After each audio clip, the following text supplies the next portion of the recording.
So as we discuss koribo goi asu the properties of electric surge.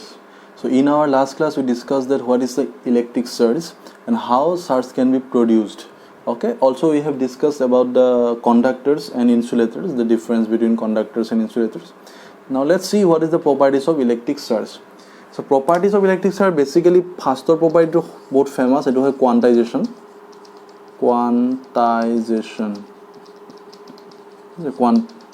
Quantization বুলি কোৱা হয় তো quantization means what, that is q equal to ne, এটো হল তাৰ mathematical formula. So quantization er meaning to এইটোৱে যে a particle, if a particle have charge and that charge is always an integral multiple of a basic charge. ঠিক আছে, তাৰ মানে কোনোবা এটা পাৰ্টিকল যদি থাকে বা ফ্ৰী চাৰ্জ যদি থাকে সেই চাৰ্জটো সদায় এটা বেসিক চাৰ্জৰ কি হ'ব তাৰ ইন্টিগ্ৰেল মাল্টিপল হ'ব। ঠিক আছে, এটা বেসিক চাৰ্জ মানে কি, এইটো হল এটা বেসিক চাৰ্জ, এইটো এটা বেসিক চাৰ্জ ইয়াৰ ভ্যালু কিমান 1.6 * 10⁻⁹ কুলম। এটা সাপোজ কিবা এটা পাৰ্টিকল এটাৰ চাৰ্জ আছে, তাৰ চাৰ্জটো কিন্তু সদায় এই বেসিক চাৰ্জটোৰ ইন্টিগ্ৰেল মাল্টিপল হ'ব লাগিব। Integral multiple means what, integral number, যেনেকৈ 0 হ'ব পাৰে। ঠিক আছে, যাৰ মানে যাৰ চাৰ্জ নাই সেইটো 0 হ'ব আৰু এনে integer কোনকে 1 2 3 4। Now you can take also negative numbers -1 -2 -3 -4 up to সব ইন্টিজাৰ মানে গোটা সংখ্যা। তো যিকোনো এটা পাৰ্টিকুলাৰ টোটাল চাৰ্জ সদায় এই বেসিক চাৰ্জটোৰ ইন্টিগ্ৰেল মাল্টিপল হ'ব। তো এতিয়া মানে তাকে কোৱা হয় quantisation of electric charge. Now let's see an example. Suppose বস্তু এটাৰ চাৰ্জ কিমান, কিবা বস্তু এটাৰ চাৰ্জ এটা আছে কিমান 4.8 * 10⁻⁻19 কুলম। এইখিনি চাৰ্জ আছে কি মানে কোনোবা বস্তু এটা, ঠিক আছে, কিবা পাৰ্টিকল এটা। দ্যাট মিন্স এইটো তোমাৰ পসিবল হয় নে নহয়, আমি চাও পসিবল হয় নে নহয়। এটা 4.8 টো কি কৰিব পাৰি, আমি প্ৰথমতে বেসিক চাৰ্জটো চাই লও। ইয়াৰ বেসিক চাৰ্জ মানে কিমান আছে 1.6 * 10⁻⁻19, মই সাইডত লিখি লও 1.6 * 10⁻⁻19 কুলম। ওকে, নাও 4.8 means 1.6 * 3, so that is 3. Okay, so it can be expressed as 3e, because e is this is the basic charge and it can be expressed as the integral multiple of a basic charge. So q to কি হল তোমাৰ এইটো এটা integer number 3 to আৰু এইটো এটা basic charge. So এই basic চাৰ্জৰ integral number express কৰিব পাৰিছো। So that's why this is possible. So চাৰ্জটো সদায় কোয়ান্টাইজ হ'বই লাগিব। or it can be negative, কেতিয়াবা এইটো নেগেটিভ হ'ব পাৰে কাৰণ চাৰ্জটো there are two types of charge, one is positive, one is negative. so তেতিয়া কি হৈ যাব, নেগেটিভ আহি যাব, বেলেগ কোন আহে তো negative -3a, but there is a -3, that is also an integer. So this is called quantization. So in this way you can verify which charge is possible or not. আৰু এটা এক্সাম্পল লৈছো। Suppose তোমাৰ এটা charge এটা আছে, তাৰ মানে এই n টো কি হ'ব লাগিব, সদায় ইন্টিজাৰ হ'ব লাগিব। যেতিয়া তুমি চাৰ্জটো লবা যিকোনো বস্তু এটা, this is total charge, then if you found that n equal to integer after substituting the value of basic charge, then that charge is possible. এটা চাৰ্জ আছে, সাপোজ মই এটা q মানে কিমান ধৰিছো, সাপোজ এটা চাৰ্জ ধৰিছো 1.6 * 10⁻⁻5 কুলম। এইটো পসিবল হয় নে নহয়, এইটো এই চাৰ্জটো পসিবল হ'ব নে নহয়। সাপোজ কোনোবা পাৰ্টিকল এটাৰ চাৰ্জ কিমান আছে 1.6 * 10⁻⁵ coulomb. Let's check it out. তো q মানে কিমান, টোটাল চাৰ্জ কিমান হ'ব লাগিব সদায়, ইয়াত স্মল q লিখিছো, ইয়াত মই ক্যাপিটাল q, তুমি লিখিব পাৰা, but total charge is always the integral multiple of a basic charge. Any এটো জানো আমি, হয় নে নহয়। এটা মই চাও n টো কি হ'ব লাগিব, সদায় ইন্টিজাৰ মানে এটা গোটা সংখ্যা হ'ব লাগিব। n মানে কিমান q/e, q/e। Okay, what is the value of q, এটো q ভ্যালু কিমান 1.6 * 10⁻⁵ কুলম। ঠিক আছে, ই টো কিমান বেসিক চাৰ্জটো 1.6 * 10⁻⁹ না কুলম হৈছে। সো কি থাকিলে তাৰ পিছত এতিয়া what is the value of n, 1.6 cancel গল। ঠিক আছে, তো কিমান থাকিলে 10⁻⁵ কুলম কুলম ক্যান্সেল গল। এটো যেটা উপৰ আহি যাব কি হ'ব 10⁻+19, তো 10⁻ কিমান হল 14। তো 10⁻14 যে ইন্টিজাৰ হনে নহয়, এটা ইন্টিজাৰ কাৰণ কেইটা শূন্য আছে এর পিছত 14টা শূন্য, there are 14 zeros after this one, so that's why it is an integer and it is possible, this charge is possible। এই জিরো মই চার্জ লৈছিলো, এই চার্জটো কি পসিবল হয় কাৰণ n টো সদায় ইন্টিজাৰ হলে হৈ গল, বেলেগ চাব নালাগে, n is integer। এতিয়া মই বেলেগ ধৰণৰ এটা কোৱেশ্চন চাম। ঠিক আছে, তো এইবিলাক অলপ তোমালোকৰ বুজিব দিগদাৰ হৈ যায় কাৰণে মই বুজাইছোঁ সাপোজ এটা চাৰ্জ কিমান আছে 2.2 into 10 to the power minus 4 coulomb এইটো পসিবল হয়নে নহয় is it possible or not let's check it out again q equal to কিমান n আহিব মানে নাই সো e ইকুয়াল টু কিমান আহিব q by sorry not e n q by e q মানে কিমান 2.2 into 10 to the minus 4 coulomb e মানে 1.6 into 10 to the minus 19 coulomb তো কুলম ক্যান্সেল কৰি দিছো মই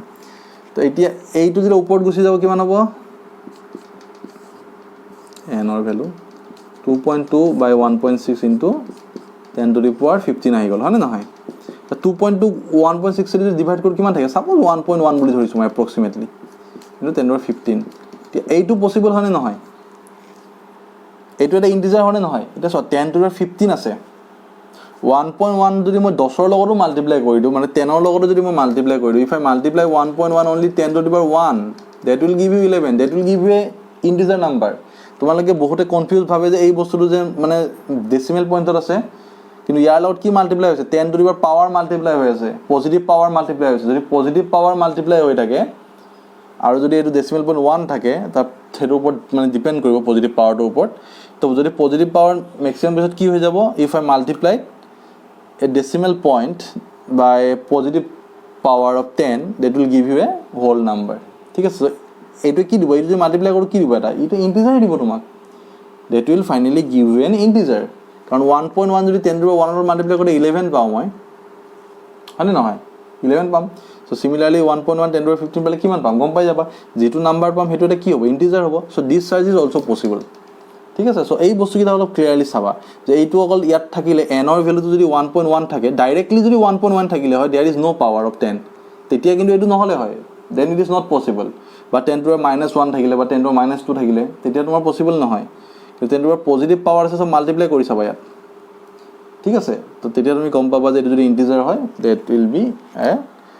that charge is possible okay so that is the quantization of electric charge so total charge is always an integral multiple of a basic charge so next তোমার কি আছে property that is called additivity okay so additivity মানে কি suppose there are q1 q2 minus q3 minus q4 q5 in a system there are 5 charges are present pasta charge আছে কিবা system এটা then what is the total charge to হৰাই কি হ'ব you have to add all the charges you have to add করে যোগ কৰি দিবা q1 plus q2 plus of minus q3 plus of minus q4 plus of q5 okay so that is called the additivity and what is the total charge q1 plus q2 plus minus to minus আহি যাব মই তো plus এইখানে বুজাইছো কাৰণ এডিটিভিটিৰ expression কৰি আছো নহলে directly মই মাইনাস লিখিব পাৰিলো হয় ঠিক আছে so this is the total charge of a system if there are some charges are present positive or negative then you have to add together to get the total charge so that is called additivity okay and what is the last conservation of electric charge that is called conservation of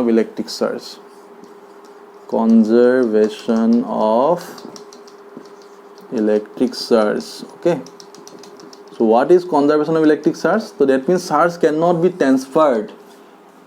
charge cannot be destroyed or created but it can transfer from one medium to another medium but the most important thing is that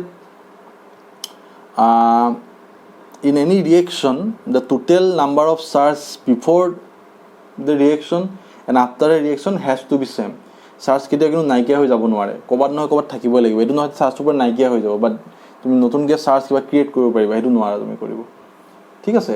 তুমি add কৰিব পাৰিবা charge এটা add কৰিব পাৰিবা তেতিয়া তোমাৰ চাৰ্জটো বেলেগ হ'ব পাৰে বাট হেই চাৰ্জটো তুমি এগেইন ক্ৰিয়েট কৰিব নোৱাৰা এটা suppose as an example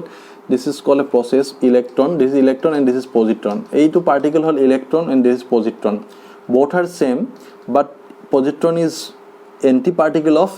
electron so electron anti particle হয় এটো তুমি পিছত ভালকে পাবা যে anti particle বিলাক কি হয় বস্তু but এটা কথা মনত ৰাখা ইলেক্ট্ৰন আৰু পজিট্ৰনৰ সব একে মাস একে but only difference is that এটো যদি নেগেটিভ চার্জ এটো কি চার্জ পজিটিভ চার্জ তো এই দুটা কি হয় লগ লাগি কি হৈ যায় দুটা ফটন ক্রিয়েট কৰে ঠিক আছে এটো কোৱা হয় পেয়াৰ এনহিলেশন পেয়াৰ এনহিলেশন তাৰ মানে এটা ইলেক্ট্ৰন এটা proton লগ লাগি সৰি পজিট্ৰন লগ লাগি কি হৈ যায় দুটা ফটন হৈ যায় তো নাও ইনিশিয়ালি এইটো ইলেক্ট্ৰনৰ চাৰ্জ কিমান আছিল -1 বুলি ধৰিছো মই আৰু এইটো কিমান আছিল +1 ঠিক আছে জাস্ট মই নাম্বাৰটো ধৰিছো দেই এইটো -1 কুলম নহয় আকৌ জাস্ট নাম্বাৰ যেটো -1 কাৰণ দুটাৰ magnitude same only science R মানে ডিফাৰেন্ট তো ইলেক্ট্ৰনৰ কিমান হল -1 আৰু পজিট্ৰনৰ কিমান হল +1 so what is the total charge 0 হৈ গল after this reaction gamma and gamma so this is photon charge kiman 0 photon is a chargeless particle etu 0 total kiman 0 thakil dekhise tar initially jiman charge thakibo pisoru himan charge thakibo lagibo okay to charge tu kidao kintu ki nohoy tomar change hobo nware to charge tu jiman ase kimane thakibo lagibo so that is called conservation of electric charge okay so now today I am going to discuss a important law that is called Coulomb's law. Coulomb's law to tomak lagibo je Coulomb's law to normal form to kenewa hoy tomar etu amak lagibo aji to Coulomb's law mote ki hoy basically Coulomb's law ঠিক আছে spelling okay so according to Coulomb's law tomar eku nai yat eta ki ase charge eta ase that is called q1 moi rakhisu positive charge suppose ইয়াৰ এটা কি charge আছে q2 এটা আছে হিয়ৰৰ কি আছে distance r so there are two charge particle one is q1 and one is q2 q1 is the magnitude of charge 1 and q2 is the magnitude of the charge 2 and they are separated by distance r now according to Coulomb's law ইহতৰ মাজত কি থাকিব এটা force থাকিব এটা যদি both are same sign then they will repel each other and if they are opposite sign they will attract each other but there must be a charge there must be a force that is called electrostatic force etia ei force to jodi hobo jodi electrostatic force according to Coulomb's law mane ki always directly proportional to their magnitude of their product of their magnitude okay the force is directly proportional to the product of their magnitude এই দুটা charge magnitude কি ই যদি positive হয় negative হয় ম্যাগনিটিউডটো কি সদায় positive হ'ব so q1 এখানে মডুলাস q1 লিখিছো q2 মডুলাস q2 সো ইহদুরা যেটো product of their magnitude the force is directly proportional to product of their magnitude and also force is inversely proportional to the square of their distance ঠিক আছে এইটো so so the distance কিমান r তো তার কি হবে এটো inversely proportional হবে তো দ্যাটস 1/r² তো এটো কেনেকে লিখিব পাৰি এতিয়া এটা তো ডাইরেক্টলি প্রপোর্শনাল এটা ইনভার্সলি প্রপোর্শনাল তো q1 q2 ডাইরেক্টলি প্রপোর্শনাল এটো ইনভার্সলি প্রপোর্শনাল তো তলত লিখি দিছো r² তো এইটো যদি প্রপোর্শনাল সাইন আছে ইয়াক এটা ইকুয়াল কৰিলে কি দিব লাগিব আমি you have to consider constant q1 q2/r² so this is the general form of or simple form of Coulomb's law এটো হল Coulomb's law okay tar jeto general form eta tomar what is k2 hol eta constant what is the value of k value to kiman 1/4πε0 eto thik ase so this is the value of epsilon so what is the epsilon naught we'll come to that point later on okay so epsilon naught mane ki ro ami ahim kintu generally tumi jani thoi je etu absolute permittivity in free space this is absolute permittivity in free space now what is the dimension of epsilon naught এই question to ahe ketiaba so dimension ami kene calculate korim so tumi soa k value kiman 9 into 10 to the power 9 now what is the SI unit of k unit kene calculate koribo pari directly force equal to kiman asile k q1 q2/r² to k unit kiman hobo f into r square f into r mane ki newton meter square divided by q1 into q2 mane ki দুটা charge আছে so coulomb square okay so this is the SI unit of k now what is the dimension of epsilon naught that is absolute permittivity in free space absolute permittivity in free space etu hol ki epsilon naught etu eta it depends on the properties of the material ঠিক আছে আর medium তোর যেটো property তার উপর হি depend করে so absolute permittivity in free space or dimension কিমান হ'ব এটা কেনেকে উলিয়াবা আমি জানো যে for the force according to Coulomb force কিমান আছিল k q1 q2/r² okay তো k মানে কি 4 pi epsilon r square এটো হয় নাই হৈছে k ভ্যালু বহাই দিছো now what is the epsilon naught ইয়াৰ পৰা epsilon naught ক্যালকুলেট কৰি দিয়া কিমান আহিব এটো q1 q2 by 4 pi f r square epsilon dimension কিমান হ'ব এইফালে যিমান ডাইমেনশন হ'ব ইয়াৰো হিমান ডাইমেনশন হ'ব so easily you can calculate the dimension of epsilon naught so কেনেকৈ উলিয়াবা q1 q2 what is the dimension of a charge মত পৰিছে নে q ইকুৱেল কিমান আছিল I into t আছিলে I মানে কিমান কারেন্ট a t মানে কি টাইম so charge dimension কিমান a into t already we have discussed these things in class 11 or you can check my videos for dimension analysis so এইটো জানিব মন আছে তো epsilon naught কিমান হ'ব দুটা চাৰ্জ আছে q1 ৰ চাৰ্জ ডাইমেনশন কিমান a into t q2 ৰ কিমান a into t ঠিক আছে what is the dimension of 4 pi this number that is dimensionless what is the dimension of force m l t to the power minus 2 what is the dimension of r square that is l square okay so these things are a square t square divided by m l cube t to the power minus 2 okay now let's simplify it so finally kiman pabe dimension a square t to the power minus 4 sorry plus 4 যেটি উপর গুছি যাব m to the power minus 1 l to the power minus cube so this is the dimension of epsilon naught just check it out okay so in this way you can calculate the dimension of epsilon naught that is called the absolute permittivity in free space the free space of যেটো permittivity absolute permittivity it will epsilon naught ঠিক আছে এই বস্তু আমি পঢ়িম অলপ দেৰিকে বেছি ভালকে পঢ়িম যে কি হয় মানে বাট ডাইমেনশন কেনেকৈ উলাবা এই ফৰ্মুলাটোৰ পৰা ক্যালকুলেট কৰিবা directly okay now if you put the value of q1 q2 all these things and the force between them then you will get the epsilon naught okay তো এইটো হল তোমাৰ epsilon naught dimension so once you calculate the value of dimension now let's move to one more thing that is called vector representation আচ্ছা এটা বহুত important the vector representation of Coulomb's law ঠিক আছে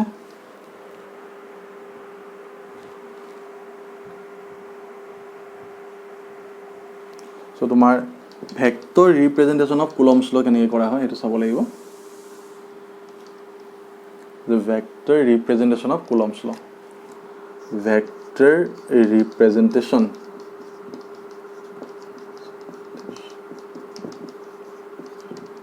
of Coulomb's law so whenever I am going to say something like vector that means it has magnitude and direction যেতিয়া ভেক্টৰৰ কথা কম তেতিয়া তাত কিবা এটা ম্যাগনিটিউড থাকিব আৰু ডাইৰেকশন থাকিব অলৰেডি আমি ক্লাস 11 ত শিকিছো যে ভেক্টৰ মানে কি তাৰ চেপ্টাৰটো আছে তো তাত চাই লবা মোৰ ভিডিও তো কি হৈছে বেসিক্যালি ভেক্টৰ মানে হল তাৰ এটা ম্যাগনিটিউড থাকিব আৰু ডাইৰেকশন থাকিব and magnitude is always positive one thing you have to keep in mind that magnitude is always positive then you have to find out the direction okay so sao ami eta axis akko ami enake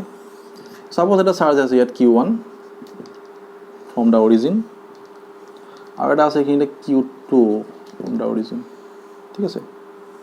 q2 just solo dekha hoise to q2 thik ase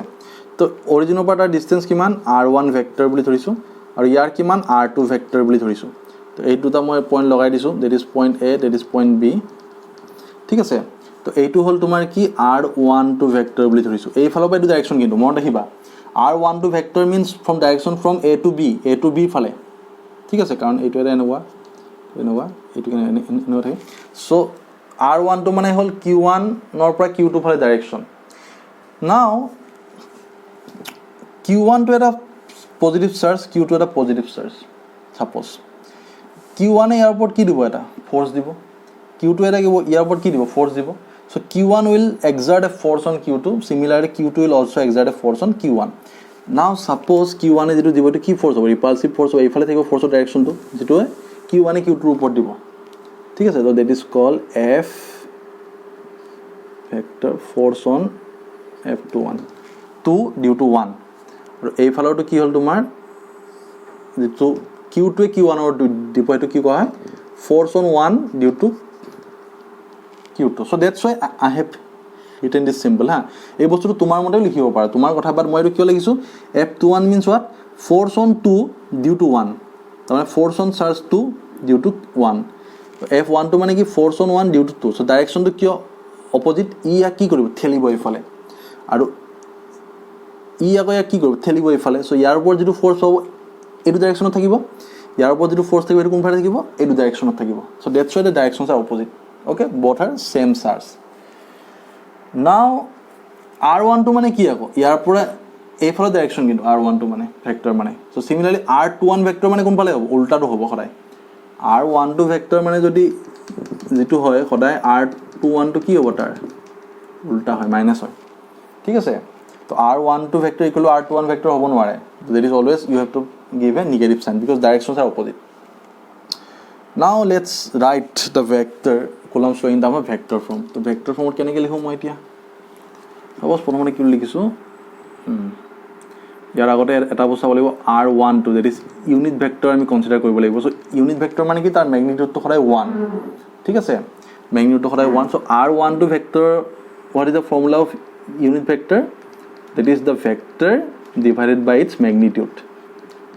যদি vector থাকিব ভেক্টৰক যদি ম্যাগনিটিউডটো মই divide কৰি দিও that will give you the unit vector R12 unit vector দিছো ঠিক আছে okay now let's write the force on Q2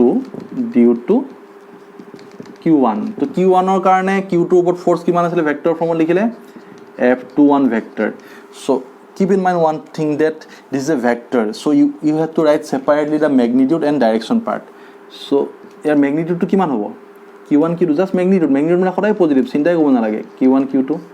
4 pi epsilon আচ্ছা এতিয়া ডিসটেন্স ইহঁতৰ আমি ডিসটেন্স কিমান ধৰিছো মই R1 টো ধৰিছো suppose R1 টো ধৰিছো বা R21 নো ধৰিব পাৰা বাট মই R1 টো কি ধৰিছো কৈ আছো সো এটো মই কি লিখিছো magnitude to R1 টো স্কয়াৰ লিখিছো ঠিক আছে ইহঁতৰ ডিসটেন্স R1 টো স্কয়াৰ লিখিছো তো এটো কি তাৰ magnitude part হে গল but I have expressed the force in terms of vector so you have to give the direction to কি হ'ব ই যেটো ইয়াৰ ওপৰত ফোর্স দিছে হেতু কোন ফালে আছে from A to B direction to কি R12 so এটো কি দিব লাগিব R12 cap ঠিক আছে এটো R12 cap so this is the vector from of Coulomb's law there is force on Q2 due to Q1 so এইটো হল তাৰ magnitude part আৰু এইটো হল কি তাৰ direction part so ইয়াত মই দেখিবা এইটো R12 cap দিছো কাৰণে direction টো বুজাইছো মই so that's why this distance I have taken as R12 square now again তুমি লিখিব পাৰা কি F12 ঠিক আছে F12 কেনেকৈ লিখিম F12 vector F12 means what force on Q1 due to Q2 হয় নাই F12 কেনেকৈ লিখো মই same thing magnitude একে থাকিব Q1 Q2 4 pi epsilon এটো এতিয়া এই ডিসটেন্স ইয়াত R12 স্কয়াৰ লিখিব পাৰা কোনো মেটাৰ নকৰে কাৰণ R12 আৰু R21 R12 ভেক্টৰ যেটো মই কৈছিলো আৰু আগতে R12 vector আৰু R21 vector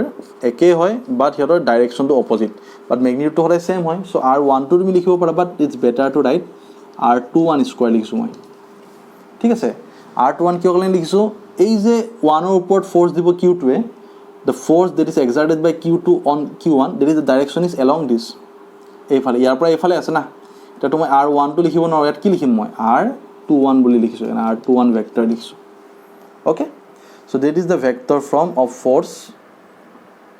due to Q2 on Q1 F12 vector মানে কিমান Q1 Q2 4 by epsilon naught R21 square R21 লিখিলো ঠিক আছে তো এই বস্তুটো কিয় কাৰণে লিখিলো মই কাৰণ ডাইৰেকশনটো মই চাইছো কোন ফালে আছে ইয়াৰ ওপৰত যেটো ফোর্স দিছে Q2 এ হেতু এইফালে থাকিব so that's why R21 cap লিখিছো আৰু ইয়াৰ ওপৰত যেটো ই ফোর্স যেটো R12 পিনে আছে কিনে R12 cap লিখিছো now mathematically আমি এক্সপ্ৰেছ কৰিব লাগে এটা বস্তু যে we know that R12 vector minus R21 cap তো এটো কেনেকৈ লিখিব পাৰি যদি তুমি ভেক্টৰ ফৰ্মত লিখা R12 magnitude আৰু কি লিখিব পাৰি R12 cap এটো ভেক্টৰ আছে না এটো magnitude এটো তাৰ ডাইৰেকশন ইয়াত কি হ'ব minus R21 cap এটো ঠিক আছে এটো মই ভাঙি দিছো এবাৰ তো ইয়াত কি হ'ব তোমাৰ R12 আৰু R21 same because both are magnitude সদায় ইহ দুটা সেম আছে এটো উল্টা এটো ইফালে হ'ব পাৰে ডাইৰেকশন অপজিট বাট মেগনিটিউড সেম সেইকাৰণে এইটো কেঞ্চেল গুচি গ'ল থাকিব কি r12 কেপ ইকুৱেল টু সদায় কিমান -r21 এইটো সেম ডাইৰেকশ্যন সেইকাৰণে এইটো ইউনিট ভেক্টৰৰ ডাইৰেকশ্যন বুজাই আছে চ' ইয়াৰ মেগনিটিউডটো 1 আছে নহয় চ' ইয়াত 1 তো এইটো কিমান হৈ গ'ল তোমাৰ r12 cap equal to -r21 cap okay so that means you can replace here so f12 মানে কিমান হ'ব এইখিনি f12 এইখিনি f21 so দুইটা বস্তু সেম কিন্তু এইখিনি সেম এটো সেম এটো সেম এটো সেম সব সেম again r21 মানে r12 কিন্তু ঠিক আছে so r12 equal to r21 that is the magnitude ইয়াৰ পৰা ভেক্টৰ দিয়া নাই কিন্তু ভেক্টৰ হলে ইকুৱেল নহয় ভেক্টৰ হলে কি হয় মাইনাস হয় ভেক্টৰ যেতিয়া দিম ডাইৰেকশ্যনটো অপজিট হ'ব বাট ম্যাগনিটিউড হলে কি হ'ব সেম হ'ব r12 equal to r21 সেইকাৰণে মই ভেক্টৰ দিয়া নাই তো ম্যাগনিটিউড যদি সেম হয় এই কোয়ান্টিটিটো সেম এইটো সেম তাৰমানে এই গোটেই কোয়ান্টিটিটো কি হৈ গ'ল ইয়াত সেম দুইটাৰে ক'ত আছে ডিফাৰেন্সটো এইটো ডিফাৰেন্স r21 কেপ আৰু r12 কেপ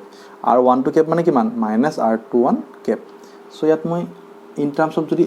r12 লিখিব বিচাৰো r1 -r12 কেপ লিখিব লাগিব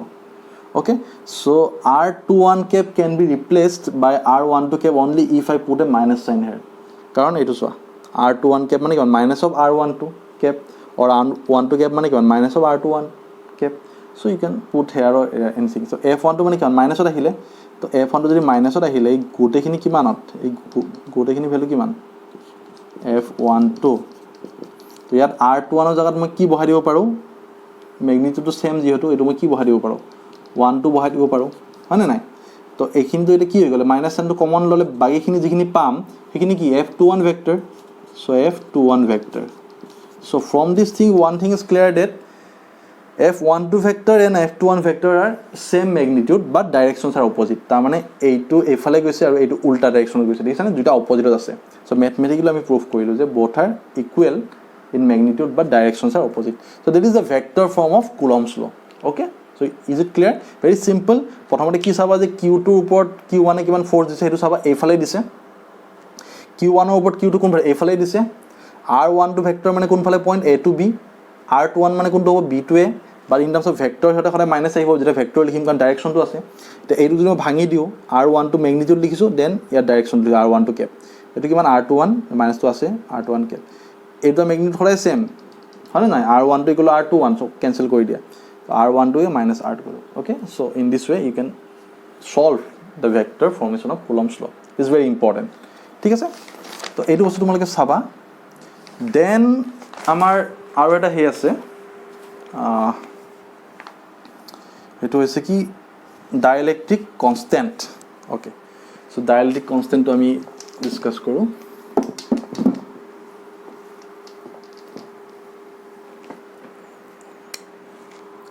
dielectric constant or relative permittivity okay so dielectric constant or relative permittivity mane ki hoy so suppose there are two charged particles and if you consider the force between them in vacuum jodi tumi mane jeto free space jodi tumi force calculate kora kiman ahe q1 q2 by 4 pi epsilon not r square jodi q1 aru q2 to ki hoy separated by distance r etu kintu in terms of vacuum ha etu vacuum by air thik ase jodi air ot rakha duta charge vacuum ot rakha then the force between the two charges q1 by q2 4 pi epsilon r square now if you consider a medium in a different medium if you place the charge in different medium there is a beleg medium ot rakha কাৰণ এতিয়ালৈকে আমি যিমান পঢ়িছো সব ভেকামত পঢ়িছো যদি charge এটা বেলেগ মিডিয়ামত ৰাখা তেতিয়া তুমি এনেকে লিখিব নোৱাৰা then what is the charge between two charges what is the force 4 pi epsilon এটো অকল এপসাইলন লিখিব লাগিব r স্কয়ার তো সদায় মনত ৰাখিবা এটা কথা in a vacuum or in a medium different medium ঠিক আছে vacuumত কি আছিল তোমাৰ the force between two charges is q1 q2 4 pi epsilon r square and in medium beleg medium q1 q2 4 pi epsilon r square ঠিক আছে now এই বস্তুটো change হৈ গল দেখিছানে ভেকামত ইমান হ'ব আৰু যেটো নরমাল মিডিয়ামত এপসাইলন হ'ব now what is the value of epsilon সেইটো আমাক লাগে না কি কৰি দিওঁ আমি এফ ভি বাই এফ এম যদি কৰি দিওঁ সো কি কেনসেল যাব গম পাই গৈছা তুমি q1 q2 4 pi epsilon r square বিলাক কেনসেল যাব থাকিব কি তো মই বহাই দিছো যাও q1 q2 4 pi epsilon not r square এফালে কিমান q1 q2 4 pi epsilon r square okay so এটা কেনসেল গল এটা কেনসেল গল এই এপসাইলন নট তলত আহি গল এর উপৰত আহি গল epsilon naught ঠিক আছে so now this ratio is called epsilon r or k ঠিক আছে এইটো ratio fv by fm the force between two charges in vacuum to the force between two charges in any medium and this is epsilon is called the permittivity absolute permittivity in medium and epsilon naught is called absolute permittivity in free space the ratio between the absolute permittivity in medium to absolute permittivity in free space that is called this epsilon naught is called dielectric constant or relative permittivity same নাম হা তো আমি পালো কি এতিয়া dielectric constant মানে কোনটো পালো epsilon r और k বুলি লিখে কিন্তু বহুতে তা কেনেকে দিব পাৰি দুটা ডেফিনেশন এটা আছে fv বাই fm এটো হয় না হয় আর এটা কি epsilon বাই epsilon naught ঠিক আছে তো তুমি যেটো ডেফিনেশন লিখা তো you can write that dielectric constant is the ratio of the force between the two charges in vacuum to the force in medium and also you can write the dielectric constant is the ratio that is defined the absolute permittivity in medium to the absolute permittivity in free space তো এনেকে লিখি ইয়াৰ definition তুমি দিব পাৰা okay so now ইয়াৰ পৰা কি গম পালা তুমি এই ৰিলেশনটো মই লৈছো তো epsilon naught r মানে কি মানে epsilon by epsilon naught okay so it can be defined this is epsilon মানে কিমান হ'ব epsilon r epsilon naught okay so যেতিয়া তুমি বেলেগ মিডিয়াম লবা তেতিয়া ফোর্সটো কিমান আহিব for other medium q1 q2 বাই কি আছিল 4 পাই epsilon আহিব অকল r square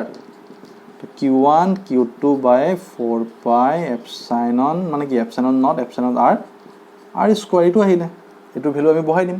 this is called relative permittivity and this is the absolute permittivity in free space already you know the value of absolute permittivity তাৰ ভ্যালুটো কিমান আছিল 8.85 চাই লবা কিতাবত 10 to minus 12 আৰু যেটো SI ইউনিটটো চাই লবা তো epsilon r ৰ ভ্যালুটো বেলেগ হ'ব বেলেগ মিডিয়ামত তাৰ ভ্যালু বেলেগ হ'ব that is also called the dielectric constant now in case of vacuumত কি হৈ যায় the value of epsilon r is 1 in case of a vacuum the value of epsilon r is 1 okay value of epsilon r is 1 in vacuum so that's why আমি vacuum যেতিয়া দেখিলো মিডিয়ামটো কি change হৈ যাব vacuum হৈ যাব তো ইয়াত 1 আহি যাব তো এইটো এক্সপ্ৰেছন আমি পাও যেটো আমি always we are using this expression okay